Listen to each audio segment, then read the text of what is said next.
Hi everyone, John Shik Concklin here, music director of the Spartanburg Philharmonic. I'm here with my friend Chris Vaneman, and this is the first classical conversations of the 25-26 season. The first concert for you centers around La Mer, and as a result, we are at Isla on the Square in downtown Spartanburg to go with the sea theme of the concert. Chris, this is the first one. Tell me about your summer. My summer was pretty fabulous, actually. Speaking of the sea, speaking of the ocean, how's that for a segue? I had this great vacation where I got to fly to Europe and spent a week in Wales. My kid is a student at Yale, and the Yale Concert Band was touring there, so we got to be groupies for the Yale Concert Band for a couple of days. Then we flew to France, where I got to hang out with a bunch of my 8th grade friends. I went to a small little school, 5th grade through 8th grade, and the friend group kind of got back together during COVID, and somebody owns a house in the southwest of France. So a bunch of my friends from the 1980s flew to the southwest of France and hung out together for a week. So it was pretty great. How about yours? What have you been up to? You know, there are the summers that go directly as planned, and then there are summers that completely change the minute you start to get into them. And which is most of them, to be fair. Right, this was the latter for me this year. But your French vacation sounds like a wonderful lead-in into Debussy's La Mer, which is very French. And for the audience, Chris is fluent in France, and I've always imagined him... I wouldn't go that far. Chris is fluent in French. I can ask where the bathroom is. And I've always imagined Chris being able to live in Paris or in France somewhere, had life just taken different steps, right? Mm-hmm. So this has always been my, sort of mental picture of you since for the past, 15 years or so, maybe a little longer. But in our discussions about this concert, you revealed something about La Mer to me, and now we'll reveal it to everybody. Would you like to share? I was actually going to phrase this the other way, which is, tell us why you love the La Mer, John. Not to begin on a negative, but I just thought, so La Mer is sort of this pinnacle, at least to me, is the pinnacle of sort of French music. And so I've always held it in the highest regard of Debussy being able to achieve something that opened up all kinds of other doors.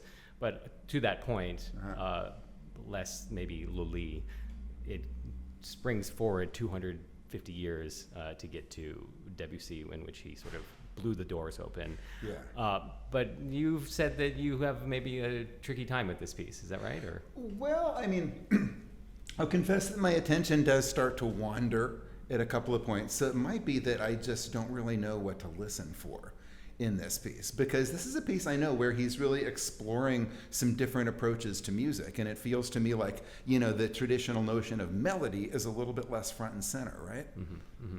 Yeah, that's right. I mean, so what are we listening for then, if a little bit less for the tunes? Yeah, the French, especially Debussy, straddles this interesting place in which he does not try to destroy what came before him. So, Mozart perfected everything. Beethoven took what he had and then kind of tried to break it. And then in that same model, Wagner kind of took what came before him and then kind of tried to really break the thing. Debussy accepts the premise, but just tries to sort of go in a different direction to me. Mm-hmm. And so that's where you're sort of hearing some of the German stuff.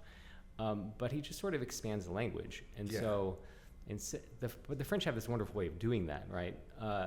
It's so interesting because they have such a beautiful language, and it takes 30 words to describe something, but they're really hyper-specific about it. The vibes got to be right. And each word has 30 letters, 9 of which are silent. The Germans are so precise, but it sort of really just covers a microcosm of it, and then they love being sort of poetic about markings in the music, but the French are really hyper, specific, but it's something they're really going for. And so for me, if you can sort of unlock some of that, you get this wonderful 30-minute journey of sort of colors and new expressions and new narratives that I don't think would be possible without sort of the new harmonic language. Yeah. And so the dialogue of the waves and the wind, that's not something you could do with German harmony, I don't think. Mendelssohn maybe tried a little bit, but it sort of is very on the nose. But this Debussy sort of captures something that is more maybe experiential. And so I always listen to this piece kind of with the eyes closed and sort of just imagining myself out on the coast or in the waves. And then the thing begins to make sense to me. Uh-huh. Yeah. And I know that like Debussy is often as a composer inspired by other works of art.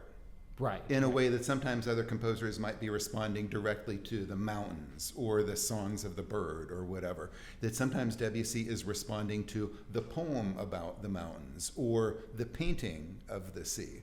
And there's an element of that with this piece, right? That he's responding in part to like that Japanese woodblock print, right? Yeah, that's the thing. So interestingly, he did not look at the ocean when he wrote this piece. He was inland, and he didn't even visit the ocean after being a child. So he was going solely on memory and then some of these woodblock paintings from Japan. Uh-huh.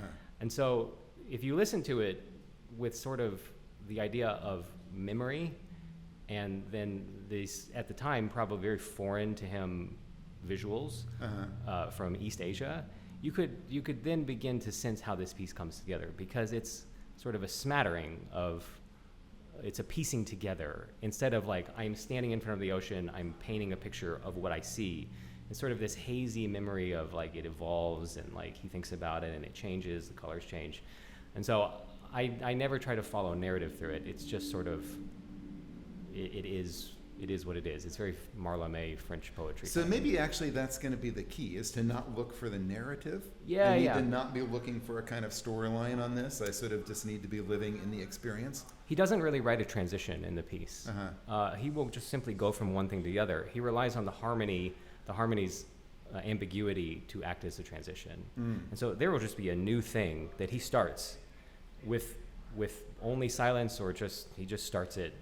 Whereas, Beethoven, Brahms, Wagner, they spend a lot of time writing transitions between thematic materials. Uh-huh. And Debussy just sort of goes. Yeah, right. Because I mean, I'm reading about this recently, and I gather that Debussy specifically chose that print for the cover of the printed score. That's right. Of this piece. So that's a real indication that I guess he wants us to be hearing the music and seeing things maybe through this sort of Japanese print style of kind of frame of thought. Yeah, totally.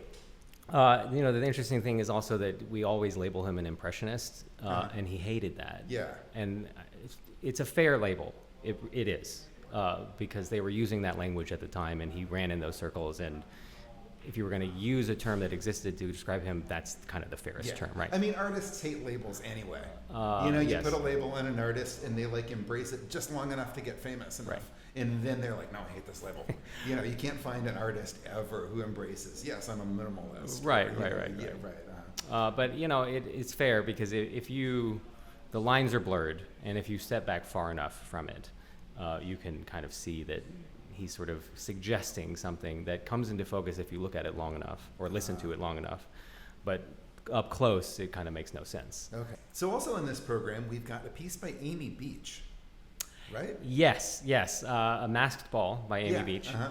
I And mean, she's a fascinating figure. I mean, she's one of those that the more you read about her and the more you learn about her, the more kind of interesting things you find yourself experiencing about the music, to my mind. Yeah, she's a real microcosm of American music, but also sort of class and feminism within music. She was sort of crafted her own pathway, but is a reflective of the time. Right. And so the reason that she's on this concert is, one, we needed something that was going to fill the space at the beginning, because we're doing two sort of things. There's La Mer, there's some opera, and both are by white European male composers, and I did want to balance that out a little bit with an American, so hopefully someone who's female, kind of as a nod to Converse, of our long history of Converse and we the history appreciate of Converse. that. Yeah. Uh-huh. And so Amy Beach really fit the bill. Her most famous piece is the Gaelic Symphony, which is the one that she came to fame on. But she has this really short, 5-minute waltz that was originally a piano piece that does sort of set the tone for the opera part of the concert. Yeah, and it's a piece that is not, striving for grandeur or sublimity or those kinds of things. Yeah, to my mind, right? No. I mean, it feels like it just wants to be beautiful and pretty and fun. Totally. This particular piece. Because she wrote a lot of music that was very heavy and that really took on the biggest themes. But this is one that is not really trying to have those conversations, is it? I get the sense that this is one of those pieces that she just ripped off over a weekend and was like, hey, look, I wrote this waltz, and it's probably a gift for somebody or something like that. And then someone said, why don't you orchestrate this? And here we have it. And so it just really does fit the bill. It's a great way to start. It's a wonderful representation. And actually, you can kind of hear early American like fair music in it, like the carousels. Yeah. You really can hear that. And so, especially in the Northeast, because that's where she was based. Right. But I think you're the resident expert on Amy Beach. So why don't you share with us? I mean, she's just somebody that the more you live with it, the more interesting kind of historical threads there are, that I find at least. We're talking late 19th century, early 20th century. We're talking the Northeast. She was from New Hampshire. Family moved to Baltimore, very much kind of striving middle class. She had this sort of inherent genius for music and for the piano. And her mother, I gather, was kind of uncomfortable with all of that. And it sort of, on the one hand, would encourage it on Monday and discourage it on Tuesday, and encourage it on Wednesday, discourage it on Thursday.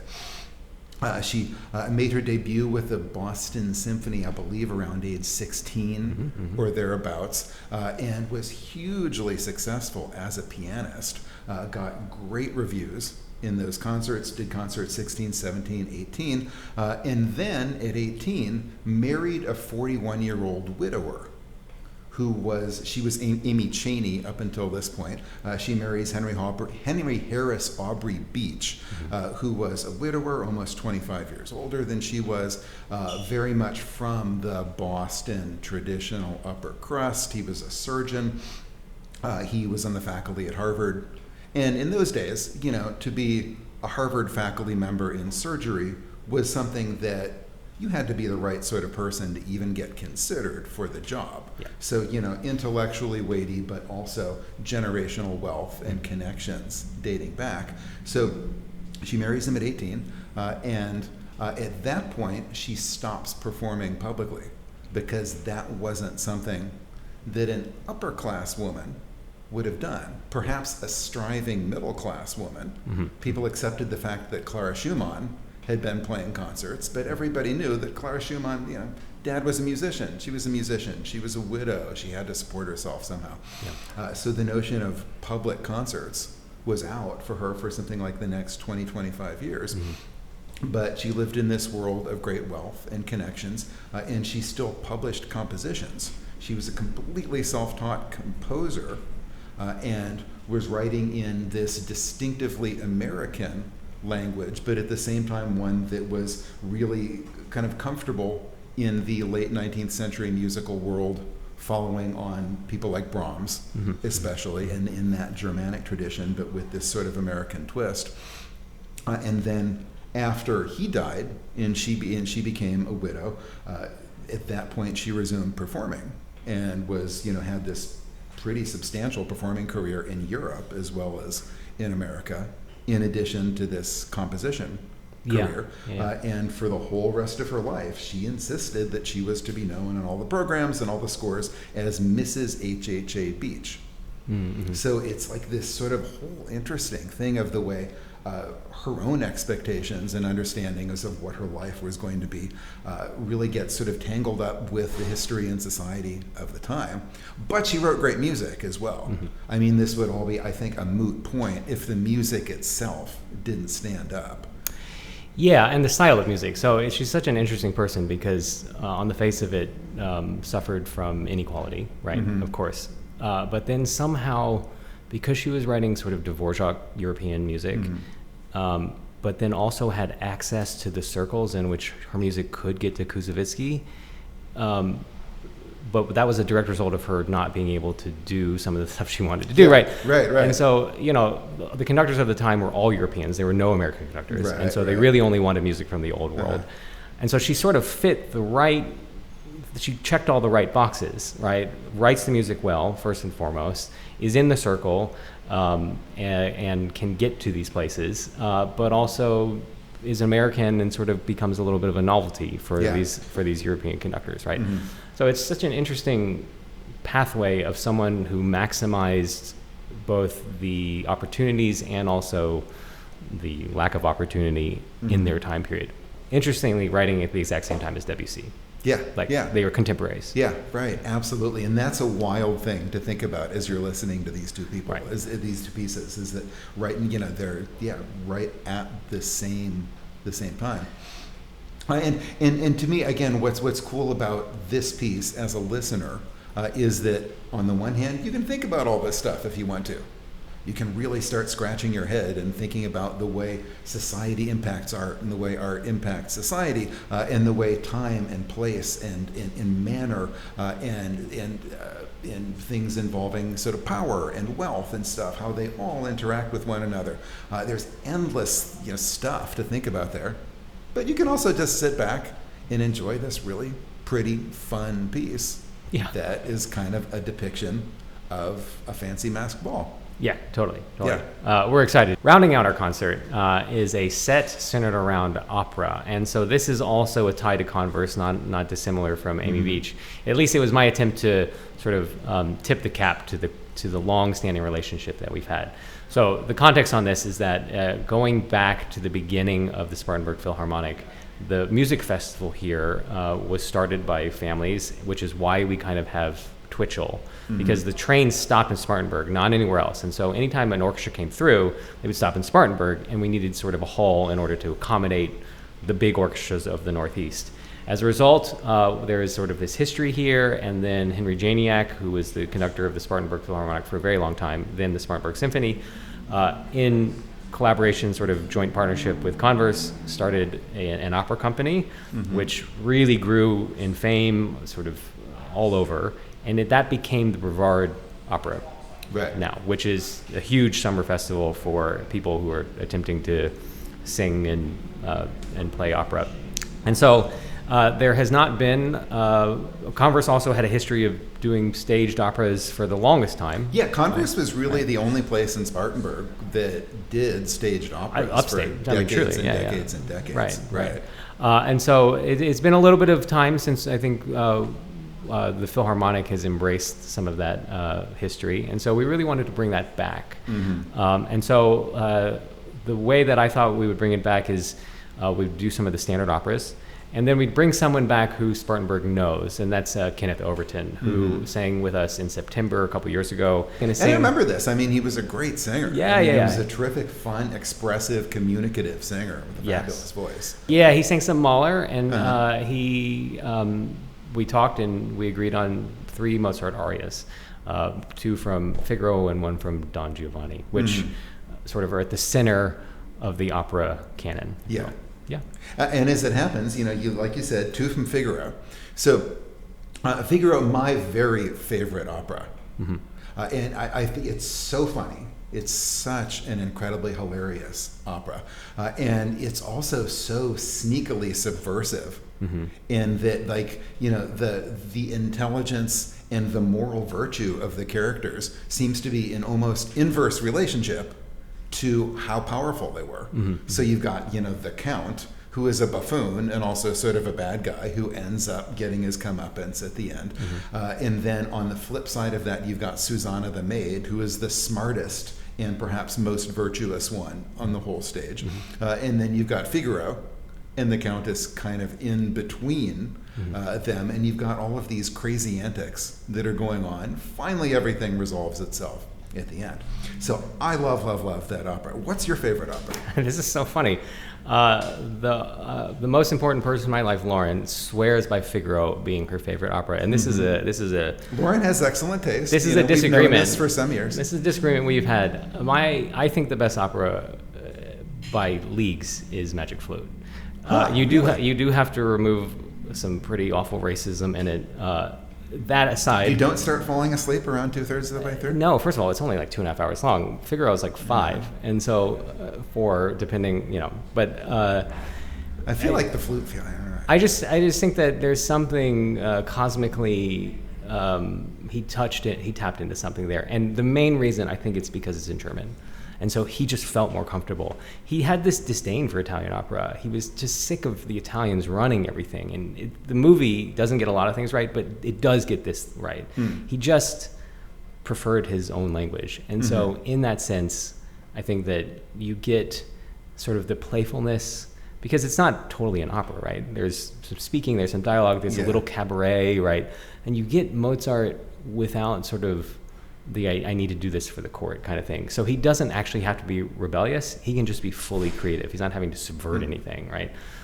With Figaro, you can sense that there is politics involved in it, and he's observing them, but there's also this censor weighing over him, because he had a hard time getting this thing on stage, right? Yeah. And so it is a masterpiece. Don't get me wrong. There are things that he does in that opera better than anybody else. But for me, Magic Flute just seems to fit better for me. Well, but I know that people disagree on this. What I would say also is that you talk about Mozart's relationship with Italian opera and that sort of complicated relationship, but he did have a great relationship with Lorenzo da Ponte, who was the guy who was the librettist for this opera, for Marriage of Figaro, and that guy was a character. Yeah, and the two of them worked together very well. That's right. So Da Ponte, believe it or not, being a librettist was a job that you could have, and Mozart. Until Wagner, no one wrote their own libretto. They had to work together and set things, reset them to get these wild stories to work. Because opera, the stories don't make any sense. Even the most well-crafted ones make absolutely no sense, right? And so you rely on the text and the music to sort of carry the drama forward and fill in plot holes that you would have to then spend time doing, right? Okay, so Da Ponte, they had a really great relationship, especially towards the end. Da Ponte was about the same age as Mozart, but keep in mind that Mozart was so young that Da Ponte, living 40 years after him into the 40s or 50s, it's not crazy. It sounds crazy. Yeah. But Da Ponte, interesting guy, was part of the sort of the scene of cabarets and theater life, which of course those people need to come in the back door. Don't let them enter the front, right? Yeah. The worst of the worst. And he kind of lived up to that. He got into some debts in Vienna and Austria and everywhere in Europe.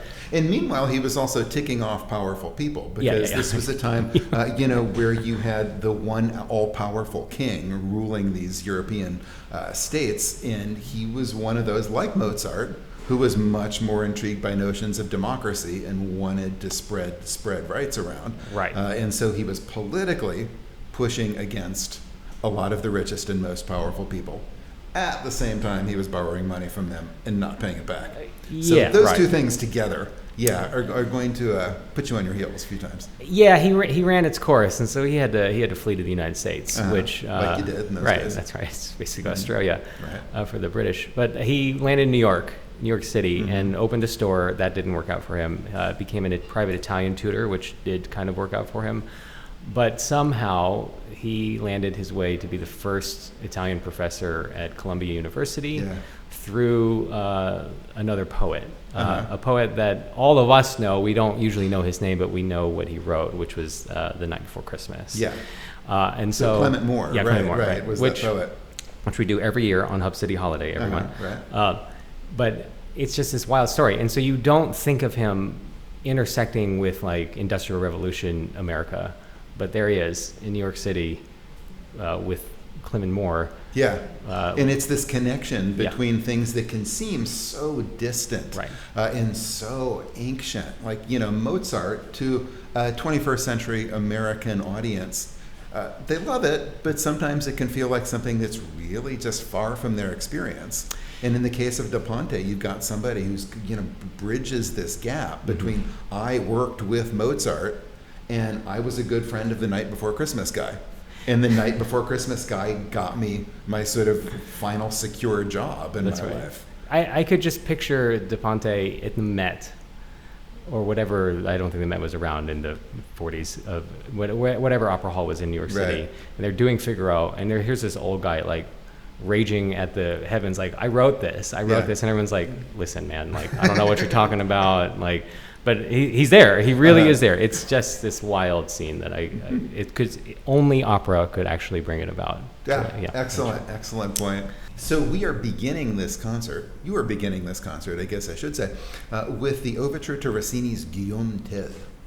Yes. Yeah. Yes, Do we know this piece? Is this piece familiar to us? I think so. If you ever seen a cartoon from the 50s, 60s, or 70s, I think you will recognize at least two parts of it, right? So it's the overture to William Tell. Yeah. It is by an Italian composer named Rossini. The opera is in French, but it is about the Swiss overthrowing the Austrians. So it is all of the countries in Europe except for Germany and Spain and England in one place. And the overture is written in 4 parts. We sort of have this wonderful cello bass, timpani, small ensemble, which is genius when you think about it in the context of things. But the 2 famous things are the second part and the 4th part. So we have sort of the cattle call, the pastorale, which is usually references some type of early morning or sleepy outdoor thing with any type of animal. Yeah, so you've got the English horn playing this beautiful melody, right, and then the flute comes in after that with this sort of kind of bird song, rolling over top of this beautiful melody. This isn't hard, right? It's one of those things that sounds hard and beautiful, but is probably not difficult. It's kind of hard. It's kind of hard. Is it awkward? Is it awkward? It's a little awkward. I thought G major is like a good key. Yeah, it is mostly in a good key. Well, there's a point when it switches into B major.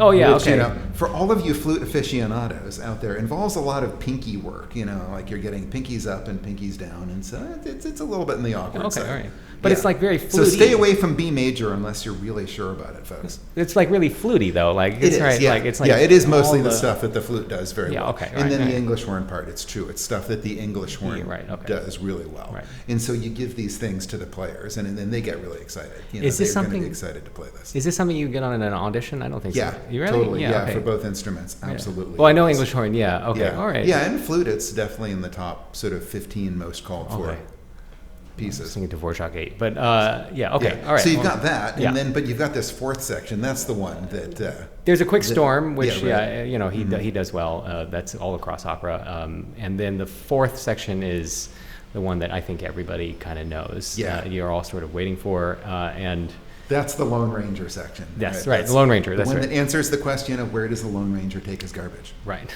To the dump, to the dump, to the dump, dump, dump. Yes, exactly. To the dump. That's right. Anyway, the opera basically is the Swiss overthrowing the Austrians. I don't think you need to know much more than that. Yeah, I've never seen the whole thing, and apparently it goes on for quite a while. There's this story of somebody complimenting Rossini and saying, I saw William Tell recently and I loved it. And Rossini saying, what, the whole thing? Yeah. That even Rossini was kind of so long. Got bored by his own music occasionally. But the overtures are so fantastic. All of those Rossini overtures are so good. And he writes them in like a couple days too. Yeah. Well, the other thing is that no one performs this anymore because it's too long and the cast demands are really difficult. Like you have to have a couple singers who can do fireworks, and to put on an opera that is profitable, you got to do it for like a month, and like for someone to be able to sing this role is really difficult. Right, and it's a huge chorus, and it's one of those where you've got horses walking around on stage and stuff. Yeah, it's so long. But the other interesting thing is that Rossini was this wildly famous composer, right, of operas, and he lived to be like 70s or 80s, and this is the last opera he wrote. And then he was how old when he wrote this? He was like 40. Yeah, he was less than 40. And he's like, I'm done. I'm gonna do something else. And he just lived the rest of his life. And he became a really fabulous amateur chef. Yeah, right. I gather you can still go to a fancy restaurant in order to turn into a Rossini. That's right. Which was this recipe that he developed. And I gather he quite enjoyed his own food as well. He got to be fairly large by the end.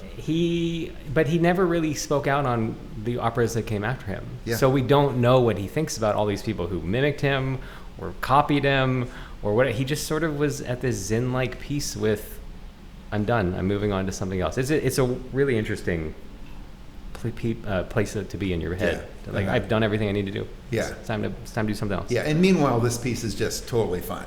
Yeah. You know, yeah. audience members know this piece, even when they don't know they know it. They know it. Yeah. And they're going to love this 10-minute overture. Totally. Totally. All right, everyone. Tickets are available online. Thank you so much to Isla's on the Square for hosting us and for all this wonderful food and drink. And we will see you at the concert.